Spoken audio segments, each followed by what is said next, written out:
Councilor Liberty? Ms. Gross, thanks for your testimony and appearing again. And as the nights grow longer, I think of new ways of shifting my workload to people like you. So my question, sort of follow up on the question to Ellen Johnson, is we have, as a practical matter, people have been working the RTP for a long time, and there's been policy improvement. There's always been a tension between the projects and what we say our policy goals are, and your testimony has highlighted that. But we're going to have to vote. So one of the questions will be, what is the responsible thing to do to maintain progress? Are you going to ask us to vote against it? Are you going to ask us to substitute policy? Are you going to ask us to think about a new kind of lens to look at the existing projects?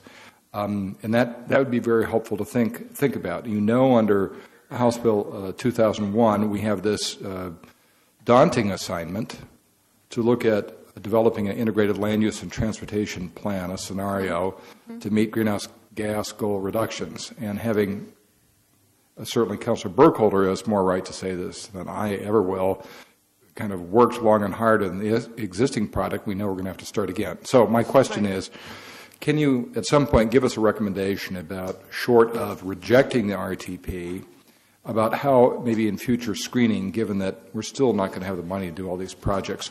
And also, I appreciated your observation about the document having a clearer alignment between the policy statements and the project lists, or a way of evaluating them, points you touched on tonight, and that would be very helpful to me sometime in the next month or so. I know that's a lot to ask. And finally, your observation on point 9, I think it is, on... in the RTP report, yeah, or on the letter? The letter, the accountability measures. Mm-hmm. One thing that seems interesting about this, I'm not sure I agree with it, is that we should have an outside committee to monitor performance, assuming we have good performance measures, and that's another homework assignment I would ask you to take up about the performance measures. But one of the things I've observed on MPAC is that there is an increasing willingness to have local governments call each other to account.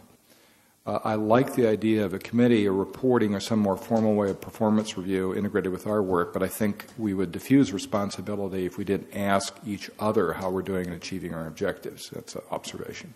Mm-hmm. Thank you. Thank you. I just want to say thank you for the report, particularly on the RTP, which I promise I will read in detail tomorrow, because it looks very helpful, and it goes directly to the concern I think we've always had, that the RTP can tend to be a great upfront expression of aspirations of the great things we want for our communities, and then a project list that is often detrimental to those very same things. So I'm going to be looking at that pretty carefully as I read it, so thank you. Excellent. And the letter is very thorough. I actually wanted to ask you something that's not in your letter, which is an otherwise exhaustive letter, which is on the concept of on the concept of rural reserves, because your organization or constituent organizations within your coalition were very involved in the development of that concept. So I'm kind of going back to the origins and philosophy or intent. Ms. McCurdy was very involved from the agricultural evaluation side, and Mr. Houck was very involved in the natural features side. Yes. And so I get all of that, but in the last couple of weeks, there's been, what I'm detecting is another objective being asserted, and I'm not sure I'm comfortable with it, that rural reserves is a way of protecting a lifestyle, an ex-urban type of lifestyle that is almost by definition not rural. It's dependent on being in unincorporated territory very close to the urban area. And I wondered if you have any thoughts, or you could give them in the next month in consultation with those other organizations, as to, in your view, 18 months ago, did the concept of rural reserves apply to that type of instance where it's not truly viable agriculture and it's not a particular natural feature, but it's more about protecting a certain type of ex-urban lifestyle? Yeah. Comments?